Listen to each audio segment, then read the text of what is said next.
This is one of the most interesting film stocks and film mediums to try before you can't. The Canon 514 XL is one of the best Super 8 cameras in the used film camera market today. It's easy to use, readily available, moderately affordable, and most of all, capable. Capable of giving us that Super 8 footage, that vintage look that we all like to fake in our content today. Simply put, it's not necessarily the cameras, but it's the medium itself. It's becoming increasingly harder to recommend such a medium when it comes to the time and the cost of shooting that medium, like it is for Super 8. But for the brave few, this is one of the most interesting film stocks and film mediums to try before you can't. Now, for those interested, this is my Canon 514 XL. It is a model from 1975, and it was originally marketed for the at-home, fun, homemaking filmmaker, much like we do today with YouTube. And with its 1.4 9-45mm super zoom wide telephoto, and the fact that you have an internal light meter, this antiquated piece of technology is one that has not gone out of style today. For those unfamiliar though, Super 8 cameras work by advancing the film inside a plastic cartridge in front of the internal lens elements at a given speed set by the user. And this is selected by a dial on the side of the 514 specifically, giving you the option for 9 or 18 frames, the latter of which is the most common for Super 8 footage.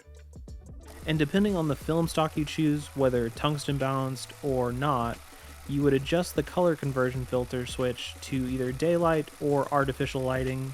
And beyond that, you're checking your focus, your framing, your internal meter, and then you're engaging that shutter button to begin your filming.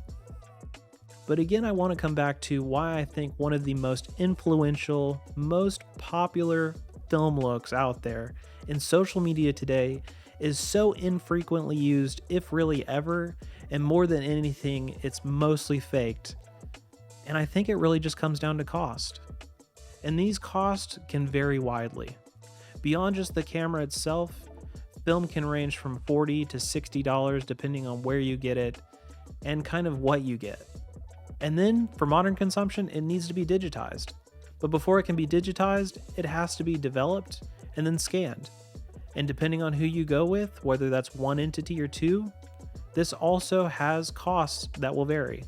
But for those interested in real numbers, here's the cost of the B-roll involving just the Super 8 clips I've used in this video up to this point, or will use throughout the rest of the video.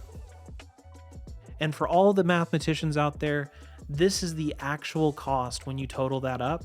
And then if you consider the fact that you're only getting about 3 minutes of film, you're actually at about $36 a minute. But money is not the only cost. Time is also. And you have to consider from the minute that you're filming to the minute you're actually getting it back and able to digest it, those 2 points could be weeks apart. And for some, that cost alone is going to be too high, especially when we think about phones and cameras today and how quickly we can input something and get something back.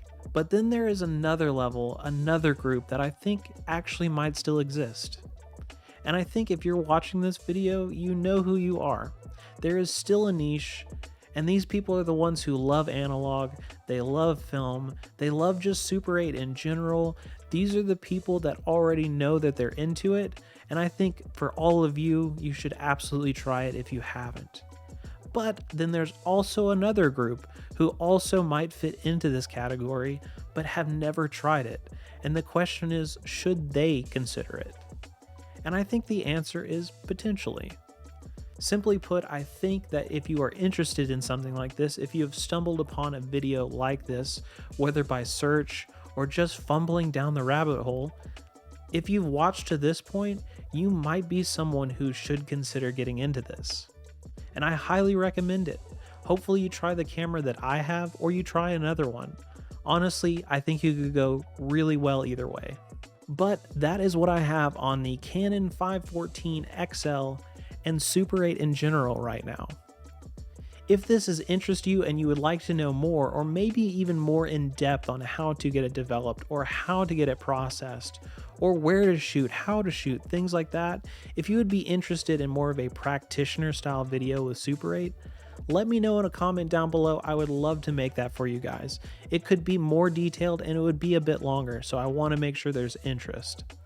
But beyond any of that, make sure to also check out the usual social links for Instagram, TikTok, and Twitter down in the description while you're down there. And I hope that you've enjoyed this one all by itself, and I appreciate you. Thank you so much for doing so, for watching it to this point if you have, and if you've liked the video and commented and subscribed. Thank you so much. I appreciate all of you guys, and I look forward to seeing you all in the next one.